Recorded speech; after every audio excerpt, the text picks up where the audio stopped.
Susie, Texas English teacher and transgender goddess, here with just a couple of thoughts about some gender euphoria that I've been feeling today. Daily Wire has this: a Pennsylvania school superintendent announced he would resign amid questions from parents about his decision to allow a genderqueer witch, quote unquote, to survey students on sexual matters without their consent. Unionville Chad's Ford School District Superintendent John Sanville said Friday that he'd be stepping down from his position on July 31st. Over the past year, Sanville has faced criticism from parents after a self-identified genderqueer witch surveyed students about their sexual history at the end of the 2023 school year. He didn't mention the ongoing investigations and controversy when he stepped down, but it's clear that that's the reason he's stepping down. It's good that this guy is resigning.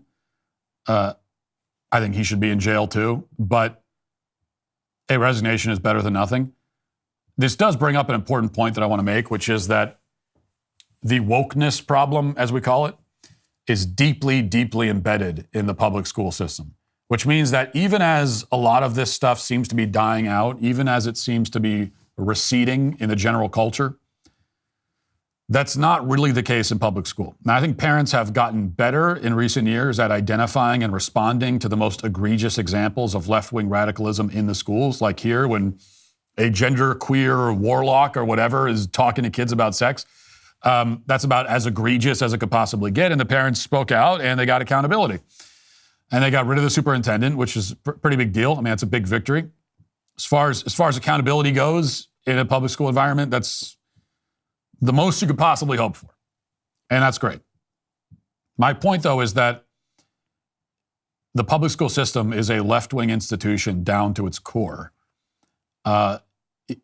Even when I was in school, that was the case. And that was long before the term woke had ever been used or had been coined. So even if we can get wokeness back to like 2002 levels, back when it wasn't wokeness, we just called it political correctness. But even if we do that, it still would not be a good environment to send your kids into every day for their whole childhood. The public school system will remain radically left-wing, most likely for several more generations at least. And how will we know? How will we know that things have actually improved? I think here's how we'll know that the school system, well, not just improved. I mean, I think things in general are improving in the school system ever so slightly. But here's how we'll know that the school system is not a left-wing indoctrination camp anymore. I'll give you two indicators. These are two signs to look out for. One is this: comprehensive sex education is no longer taught in schools in any form. Now, getting rid of the most egregious and depraved excesses of sex education is fine, it's good, but there's no such thing as an appropriate, much less conservative public school education course. It doesn't exist. Comprehensive sex education was invented to sexually indoctrinate children, to groom children. That's why it was invented. It's been doing that for many, many decades. Long before I was even in elementary school, that was the case. So the abolition of sex education, period, is one indicator that maybe the school system is no longer a left-wing indoctrination camp. Here's another one. When the schools teach a form of history, a true form, an honest form of history, where men like Christopher Columbus are presented as heroes, which is what they are, what he was especially. And the schools haven't done that in a very long time. Again, even when I was in school, what we were told about Christopher Columbus was basically that he was nothing but a genocidal freak. I mean, that was the case 30 years ago. So wokeness, radical leftism, has very deep roots in the public school system. Then just, imagine a public school system where there's no sex ed of any kind and kids are taught to admire our historical heroes like Christopher Columbus.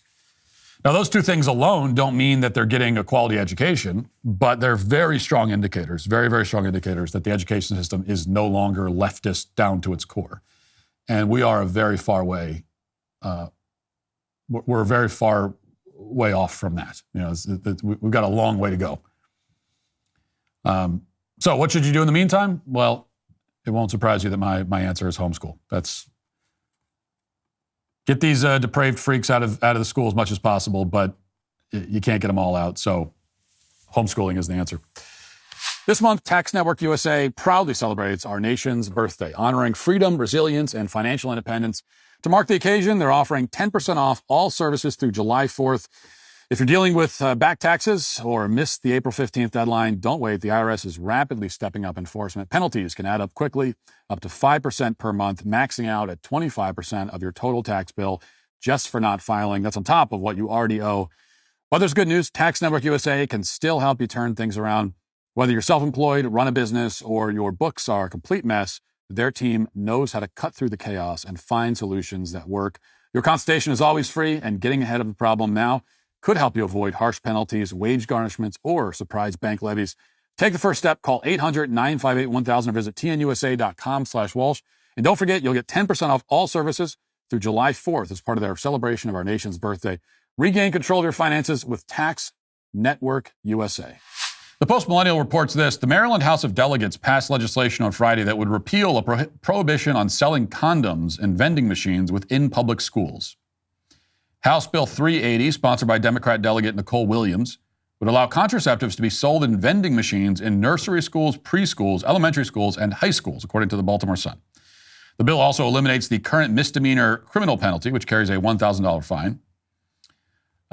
Williams explained, quote, "It's a really simple bill. All it does is remove a criminal penalty. It's not setting policy. It's not dictating to anyone what they should or should not do. All we're doing is removing a misdemeanor from our criminal law article." The bill, however, has drawn criticism from Republican lawmakers. Republican Delegate Kathy Zaliga referred to it as condoms for kiddies, saying the bill goes too far. Harford County Republican Delegate Lauren Ariken also opposed the measure, questioning the necessity of condom sales in places for education. Well, I actually agree that they should remove the misdemeanor penalty for giving condoms to elementary school students. They should get rid of the misdemeanor penalty and make it a felony. That's get rid of the misdemeanor and replace it with a felony. It should not be a misdemeanor with a $1,000 fine to give condoms to elementary school students. It should be a felony with prison time. So that's, if you're going to make a change to that law, that's what the change should be. And this is obviously perverse and totally insane.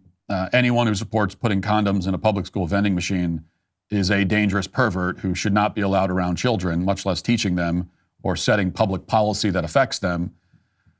But, you know, when I read these kinds of articles, what I want to focus on is the statement from the lawmaker who opposes this measure. So we're told that this Republican delegate says she's against it, and it's good that she's against it. You should be against it.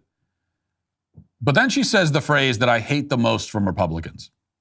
I hate this phrase from Republicans. I want all Republicans and conservatives to take this phrase just out of remove this phrase from their vocabulary entirely. This is a phrase that will be on the tombstone of the Democrat Party, or rather the Republican Party. This is the tombstone of the Republican Party, is this phrase, "This goes too far." This is like the mantra of the Republican Party. As the Democrat Party has run roughshod over American culture, ransacking and pillaging and taking whatever they want, Republicans have stood by for decades and impotently shouted, "This goes too far." Now, granted, in recent times, and by that I mean like the last month or so, Republicans under Trump have actually been effectively have been operating effectively and enacting an agenda for the first time, like in my lifetime. But historically, usually, this is what we get. We get these shouts of, "That goes too far." And I don't want to give Kathy a hard time. I don't know anything about her. Maybe she's a very solid right-wing conservative. I truly don't know. It's possible that she is. I just don't know. I'm only saying that "it goes too far" is the wrong response to this kind of thing. Putting condoms in public school vending machines doesn't go too far. It is an outrageous and depraved act of sexual predation against children. It's a thing that, like, no degree of this thing should be happening. It's not that we went too far in the direction of giving birth control to kids in school. It's a thing that we should not have gone 1 inch in that direction. So goes too far means or implies that there's a form of giving birth control to kids in public school that would be acceptable, but that putting them in vending machines or maybe putting them in elementary school goes too far. So goes too far is what Republicans have historically said when the left tries to enact some crazy far left policy, but Republicans would prefer a slightly less crazy far left policy. It's like if somebody robbed you and stole $300 out of your wallet, and then you shouted, well, this is ridiculous. You've taken too much. You stole too much from me. Well, because when you wouldn't say that, because obviously you're implying that there's a certain amount of money that you would be okay with them stealing. And your issue is not that you got robbed per se, it's that they took more money than you would have preferred for them to take when they did rob you. Now, in reality, 10 cents is too much when you're getting robbed. There's no amount that is the inappropriate amount. And it's the same thing here. So I'm not trying to be pedantic, but I've been following politics for long enough to know what these phrases mean. And the point here is important. We should not merely object to public schools going too far in their efforts to sexualize children. We should object wholly to the sexualization of children in every form and to any degree whatsoever. Another way of putting it is that we need to object in principle to these kinds of things, not just to the kind of crazier manifestations of it, but to the thing itself is what we should object to. Independence Day isn't about fireworks and barbecues. It's about what made America worth celebrating in the first place, truth. And right now, truth is under siege. While leftist mobs riot in the street, burning cars, looting stores, and throwing rocks, we're told to sit down, shut up, and call it progress. We don't have the luxury of being passive anymore. This Independence Day, DWR Plus is giving you 6 months free when you become an annual member, because defending the truth requires platforms that don't bend to the mob. That's 6 free months of content from people who won't apologize for reality, real journalism, real documentaries, real commentary, entertainment that respects your intelligence and your values. Go to dailywireplus.com, use code FREEDOM, and take your stand. The sale ends soon, so take advantage of 6 months free while you can. On the same kind of topic, Libs of TikTok posted this video. And according to Libs of TikTok, this person is named Zachary Sandry, a teacher at a school in Texas, a school in Red Oaks Independent School District to be exact. And here he is talking about his quote-unquote gender euphoria. So needless to say, this is a trans-identified person, a male identifying as female, talking about, he's very happy in this case, how happy he is to be affirmed by his students. Let's listen. Hi, I'm Rosie, Texas English teacher and transgender goddess, here with just a couple of thoughts about some gender euphoria that I've been feeling today. So for those of you that don't know, gender euphoria is the feeling you get when you finally feel comfortable in your gender, when something good happens and it just brings you a lot of joy and calm. And it's been happening to me a lot today.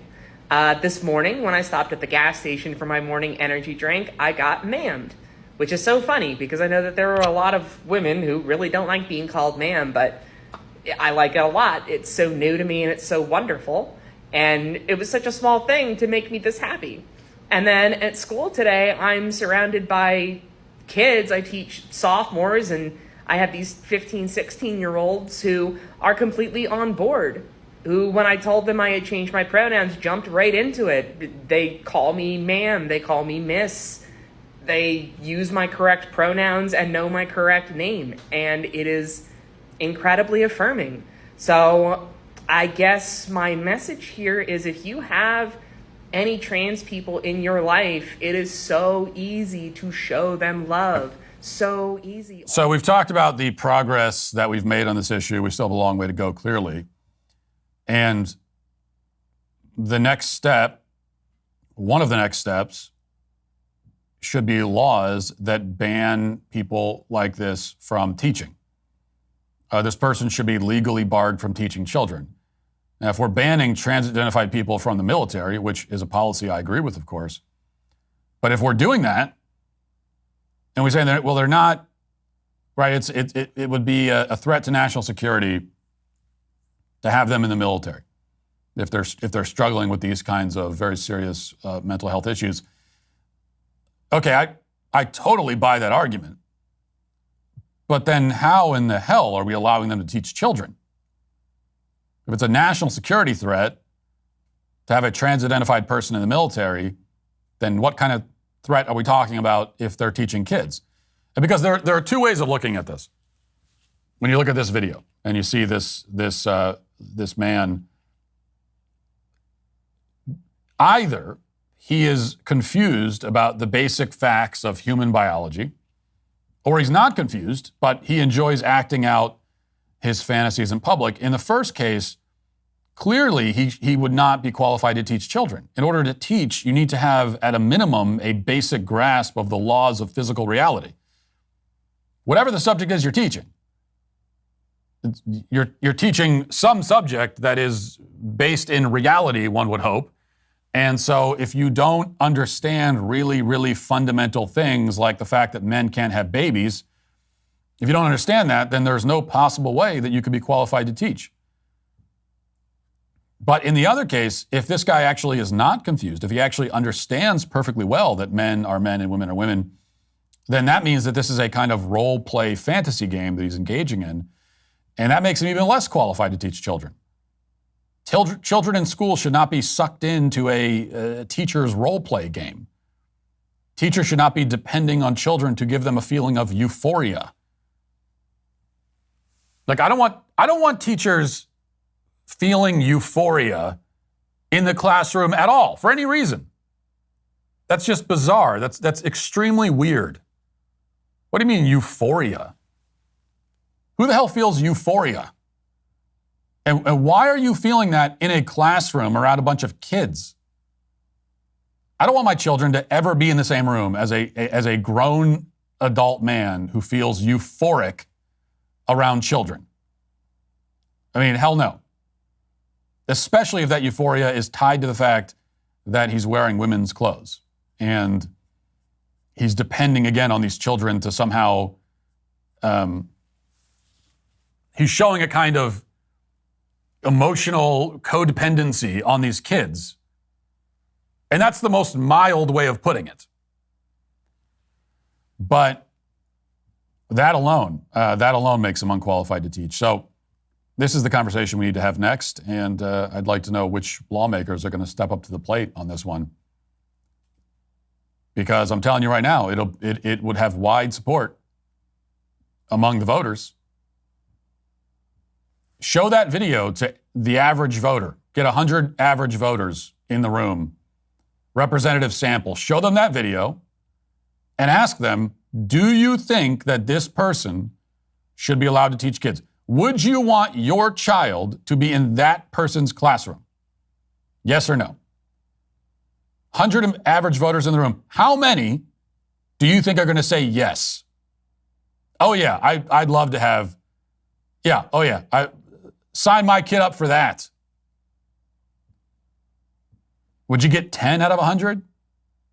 You're not getting 20, I'll tell you that. So this would have wide support among the voters. And I think this needs to be the next step.